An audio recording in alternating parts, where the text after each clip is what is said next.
Halo semuanya, di sini saya akan menjelaskan apa itu sastra anak. Perkenalkan, nama saya Lukas Enung Widawinata dengan NIM 221134120. Simak video berikutnya.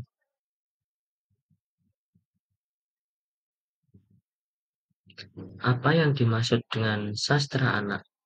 Sastra anak adalah sastra yang memang untuk konsumsi anak-anak sesuai perkembangan emosional dan intelektualnya, maka harus mengandung unsur imajinatif, estetis, dan moral yang bermanfaat untuk kehidupan anak.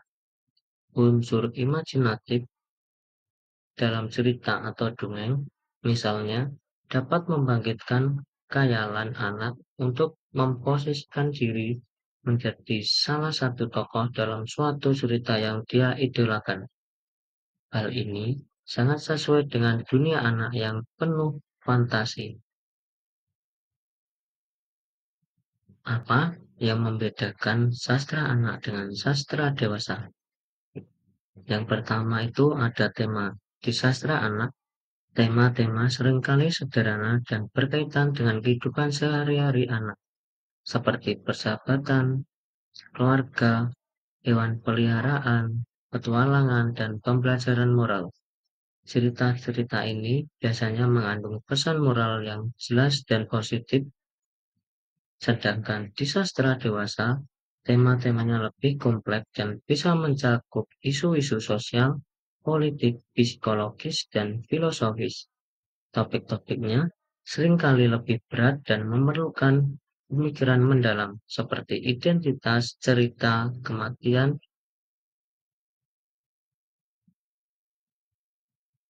perjuangan hidup, dan ketidakadilan sosial. Selanjutnya ada tujuan. Di sastra anak, bertujuan untuk menghibur sekaligus mendidik anak-anak. Buku-buku ini seringkali mengandung pelajaran hidup, nilai-nilai moral, dan pengetahuan dasar yang membantu perkembangan emosional dan intelektual anak.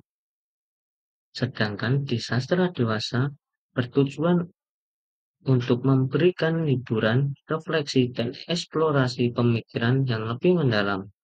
Sastra dewasa seringkali mengajak pembaca untuk merenungkan pengalaman hidup, realitas sosial, dan kompleksitas emosi manusia. Selanjutnya ada bahasa. Di sastra anak, bahasa yang digunakan biasanya lebih sederhana, lugas, dan mudah dimengerti oleh anak-anak. Kalimat-kalimatnya pendek dan struktur ceritanya lebih langsung. Sedangkan di sastra dewasa, bahasa yang digunakan lebih variatif dan kompleks, dengan penggunaan gaya bahasa, simbolisme, dan metafora yang lebih kaya. Kalimat-kalimatnya bisa panjang dan memiliki struktur yang lebih rumit. Selanjutnya ada penyajian. Di sastra anak, ilustrasi visual sering digunakan untuk mendukung teks dan menarik minat anak-anak. Buku cerita anak-anak cenderung lebih pendek dan penuh warna dengan gambar yang membantu pemahaman cerita. Sastra dewasa biasanya lebih fokus pada teks dengan sedikit atau tanpa ilustrasi. Penyajian lebih mengandalkan narasi dan deskripsi yang mendetail untuk membangun imajinasi pembaca. Apa yang dimaksud dengan apresiasi sastra anak? Apresiasi sastra anak adalah kegiatan memahami, menghayati, dan menilai karya sastra yang ditunjukkan untuk anak-anak. Proses apresiasi ini melibatkan berbagai aktivitas yang bertujuan untuk meningkatkan pemahaman, kecintaan, dan penghargaan terhadap karya sastra di kalangan anak-anak. Sebutkan jenis-jenis karya sastra anak. Yang pertama, dongeng. Yang kedua, fabel. Yang ketiga, cerita fantasi. Yang keempat, cerita petualangan. Dan yang kelima, puisi anak. Selanjutnya, sebutkan dan jelaskan elemen-elemen cerita dalam karya sastra bentuk tes naratif. Yang pertama, tema. Tema adalah ide sentral atau pesan utama yang ingin disampaikan oleh penulis melalui cerita. Tema mencerminkan makna yang lebih dalam dari peristiwa-peristiwa dalam cerita dan seringkali menyentuh aspek-aspek universal dari pengalaman manusia. Selanjutnya, ada tokoh. Tokoh adalah individu atau entitas yang terlibat dalam cerita. Tokoh dapat berupa manusia, hewan, atau makhluk lain yang diberikan sifat-sifat manusia.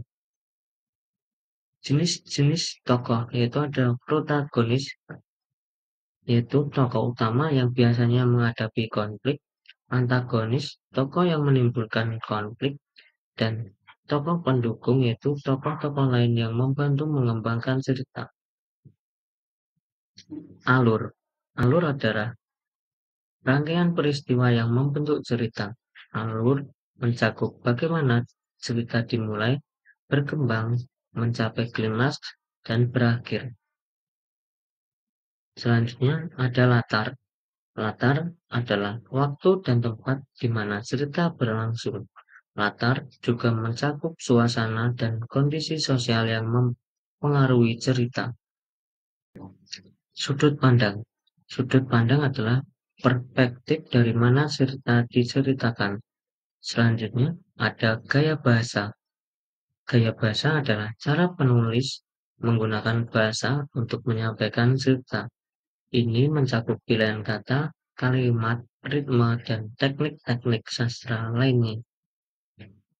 Selanjutnya ada tone atau nada. Nada adalah sikap atau perasaan penulis terhadap subjek cerita dan pembaca. Nada dapat formal, informal, serius, humoris, dan lain-lain. Selanjutnya ada simbolis. Penggunaan simbol untuk mewakili ide atau konsep yang lebih dalam dari makna literalnya. Yang terakhir, motif. Motif adalah elemen berulang yang memiliki makna simbolis dalam cerita. Terima, terima kasih telah menonton video ini. Semoga bermanfaat bagi kalian semua.